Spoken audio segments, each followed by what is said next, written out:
എല്ലാവർക്കും നമ്മുടെ പുതിയ വീഡിയോയിലേക്ക് സ്വാഗതം. നമ്മുടെ ഇന്നത്തെ വീഡിയോ ഗ്രാമീൺ ടാക്സ് സേവക് 2025 ബന്ധപ്പെട്ടൊരു വീഡിയോ ആണ്. വീഡിയോ കിടക്കുന്നതിന് മുന്നേ നമ്മളെ ചാനൽ അതിൽ കാണുന്നവർ ചാനൽ സബ്സ്ക്രൈബ് ചെയ്തേക്കുക. അതുപോലെ തന്നെ വീഡിയോ ഇഷ്ടപ്പെട്ടിട്ടുണ്ടെങ്കിൽ വീഡിയോ ലൈക്ക് ചെയ്യുക, വീഡിയോ മാക്സിമം ഷെയറും കൂടെ ചെയ്തേക്കുക.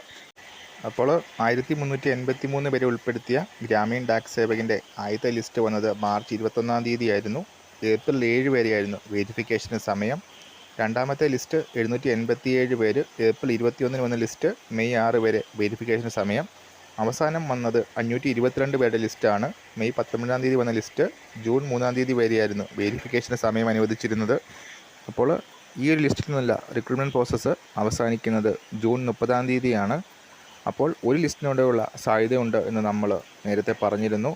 അപ്പോൾ ചില അൺഒഫീഷ്യൽ റിപ്പോർട്ടുകൾ പ്രകാരം ഒരു ലിസ്റ്റും കൂടെ വരാനുള്ള സാധ്യതയുണ്ട്. അത് ഈ ആഴ്ച തന്നെ പ്രസിദ്ധീകരിക്കും എന്നാണ് ആ റിപ്പോർട്ടുകളിൽ സൂചിപ്പിക്കുന്നത്. ഒഫീഷ്യലായിട്ടുള്ള അനൗൺസ്മെൻറ്റ് വരുന്ന സമയത്ത് ഈ ചാനലിലൂടെ അറിയിക്കുന്നതാണ്.